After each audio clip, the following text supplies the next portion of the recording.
Today I am going to make a meat vegetable lasagna. It's something I have been making for a long time. You either see the meat lasagna or the vegetarian lasagna.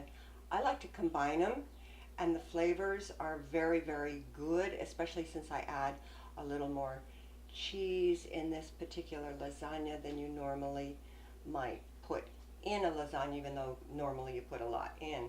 I'm going to be having my guinea pig over for dinner. My girlfriend for dinner. She's coming to, she'll test it, and so let's see how I do it. Alright, I've laid out all my ingredients. I haven't measured them just yet, and I actually have to figure out the measurements because I've been doing this recipe for so long I've never truly measured. So I'll provide that, no worry. But for the vegetables, it's spinach and zucchini, almost forgot the word, and some eggplant. You don't have to use all of these. You don't have to use any vegetables. You could just do the meat part. But for the vegetables, those are my choices, and I'm going to slice those up.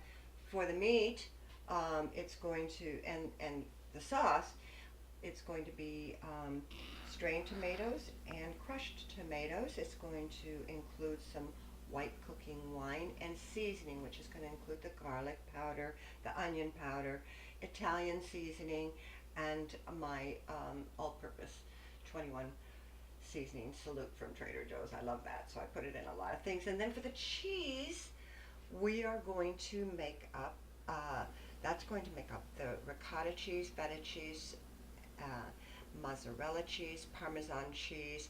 I'm going to add the cheddar cheese in there as well, and a couple eggs that are going to go in with the ricotta mixture. Okay.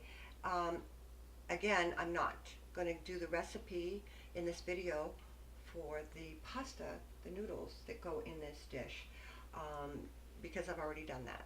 So this is our starting point, and I'm going to get started with cutting up vegetables. So I'm just going to pre-cut the eggplant. I already have taken the skin off of the zucchini, so that saves some time on filming that part of it. You don't have to do anything to the spinach. It's already ready to go, so that's the good part. And I'm just going to do thin slices. Now, you could also skin the eggplant. I don't. And try to do very thin slices. When you get to the end, you have to be careful not to cut your hand off. So I've got enough of the eggplant there. I'm going to cut off the ends of this zucchini, and I'm actually not going to cut it, but you could slice it. What I'm going to do is like pasta, because some people just do the zucchini for the noodles of this dish, and you could do that and not go through all the trouble of doing the pasta noodles that I'm going to be making for this. And just slice it so it is like a thin noodle type vegetable. When you get to the middle, you'll be discarding the middle part. Alright, so basically now I just have a bunch of zucchini noodles, and so that's ready to go. Eggplant, spinach, of course, is ready to go.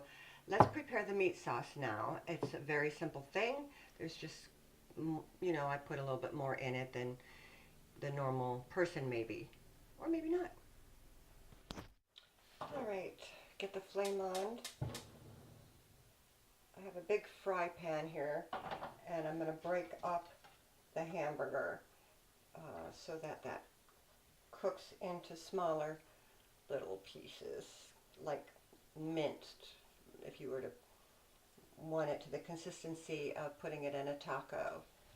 Once I have it in the pan, I tend to just break it up even more with a couple spoon type things. There we go. And now I'm going to be adding the seasoning in with the meat. This is onion powder. I'm just going to say a pinch of everything. You can use your own discretion, but let's call it a pinch of seasoning each one, except for the garlic. Now you can use garlic cloves. I'm putting in the equivalent of a tablespoon of garlic powder. Simplify everything. I'm using my Italian seasoning. It's a good mixture of marjoram, savory, thyme, rosemary, thyme actually, not thyme, basil, sage, and lavender. Haven't opened that one. And let's put a pinch of that in. My TJ's 21 Seasoning Salute. I'll put a pinch of that. A pinch of Himalayan salt. A pinch of pepper.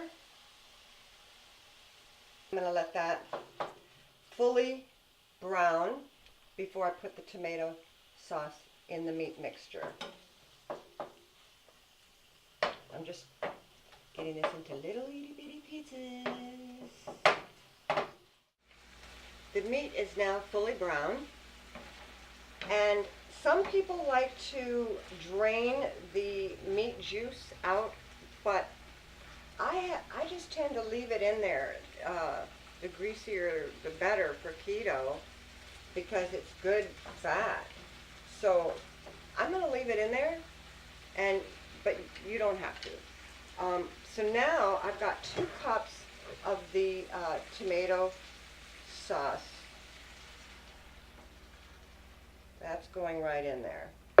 I'm only going to put in half a can. This can is 15 ounces. Half a can of the crushed tomatoes. There we go. So you get just the right amount. I don't want too much. Now, I forgot to include, when I went over the ingredients list in the beginning, some tomato paste to thicken it up. Now, this is going to end up pretty thick anyway, but this little packet is 2 tablespoons, and I like to, when I thicken it, that's usually what I use instead of a whole can, sometimes a whole can. If I'm making spaghetti, it's probably the whole can. I'm going to put in 2 tablespoons of the tomato paste.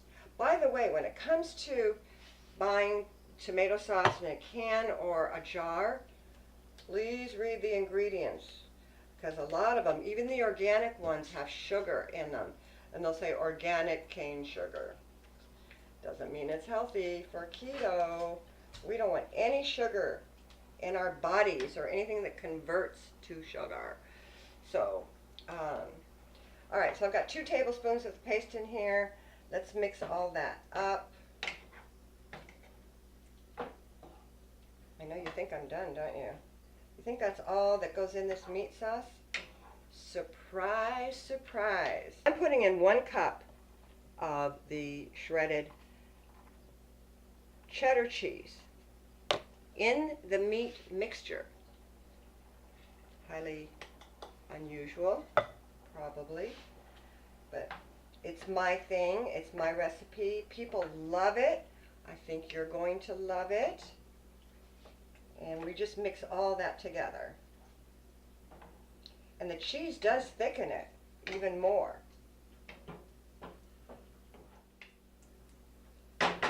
I'm going to, now that that's mixed, I'm going to turn the flame to very, very low.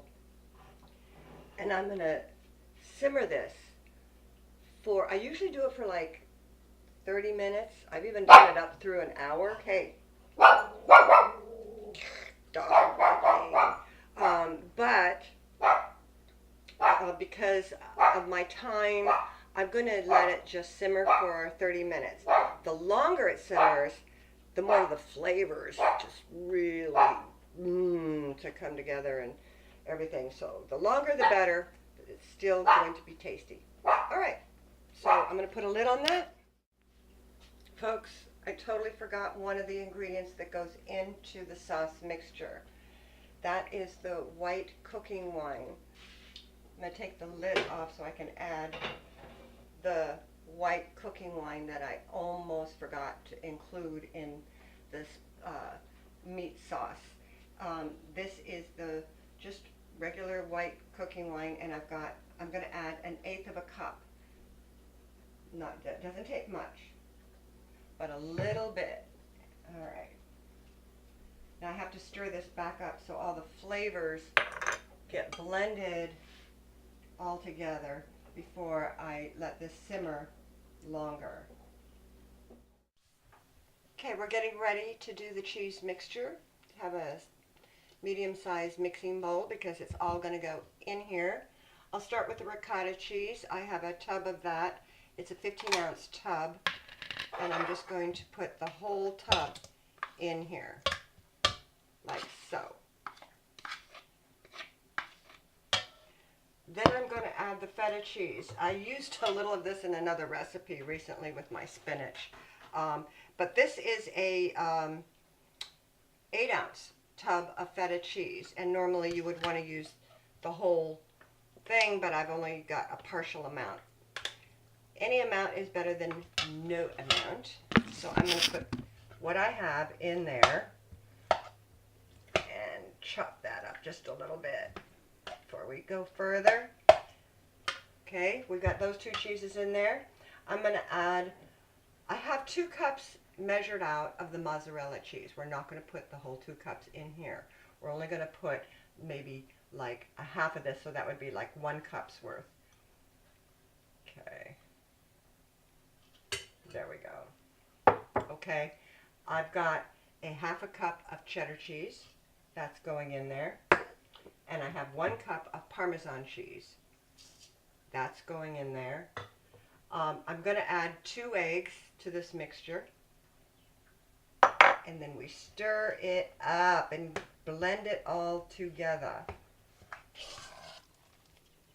All right, we're getting ready for the layering. This is the final step, and I have a square glass baking sheet. You can use any kind of baking dish. We're going to start with putting a little of the meat sauce. That came out very nice, by the way. We're going to put a layer of the meat sauce right on the bottom. Okay? Spread that out. And then the next thing we're going to do is the pasta, and I have that already cooked. The recipe again will not be in this recipe. I'm going to just measure a little bit, cut it right there. Okay, so cut it to size. I cut them in these thick lasagna type strips, and I'm going to put a layer there. And I'm just going to, this is the next layer. My measuring is like 4 of these noodles there. All right. And now I'm going to do a layer of the cheese mix. Let's plop that mixture on here, right on top of the pasta. I'd like 1 more layer of the cheese sauce, so I'm trying to use only half, so I don't use it all up. And now I'm going to add the vegetables. So I'm just going to take a little bit of the zucchini and just kind of drop it in there. And then I'm going to put in my eggplant and a little spinach. And as we know, spinach shrivels up to absolutely very little. That's okay. It's about the flavor. The meat is the next layer. So you want to do another layer of meat. All right, and now I'm going to put in the cheese sauce mix on top of that. The cheese is to soak right into the meat. That's the reason I've done it this way. Spread that out a little bit, and now for the last layer of pasta. Mush that down. Now we're not going to do any more layers of the vegetables. It's just 1 layer of the vegetables that are inside there. We're going to top this with, I have no more cheese sauce, with mozzarella cheese.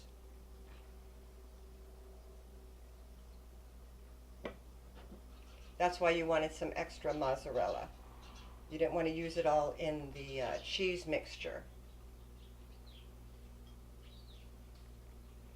Cover up the pasta as much as you can. It's kind of a messy process because some of it just falls over the edges. And there you have it.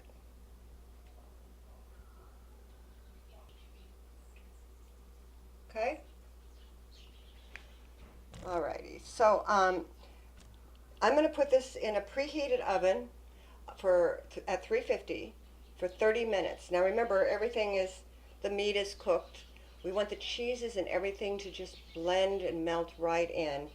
The pasta is cooked, so we're not going to be cooking. There's no cooking time for that. We just want everything to blend together. So 30 minutes at 350, that's what we're going to do now. Here we go. Now, don't fret when you have leftover vegetables. This can certainly be used for another dish, and so can the eggplant, so nothing gets wasted.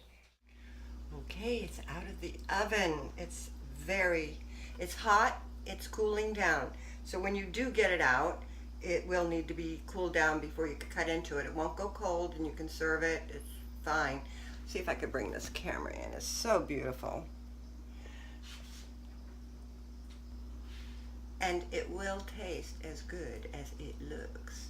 So my friend has actually arrived 2 minutes ago, and she's out with the dogs. So once this cools, I'm going to serve it to her and let her tell you what she thinks of it. Okay? Okay, here we go. I have her plate ready to take into her. And hang on, I think I've got the wrong hand to do this, but let me see. There she is waiting for her dinner. I am so ready. Let me know what you think. Let everyone know what you think. Let the world know what you're thinking, what you're tasting. Well, first of all, the presentation is fabulous. Oh my God. Now there's So vegetables delicious. and meat in there, and so it's a combination. It's over the top. It is so delicious. I highly recommend it. There you have it. All right, you guys, you have to try it yourselves and leave in the comments. Let me know what you think. I'm going to join Debbie for dinner and eat it myself. I already know it's delicious.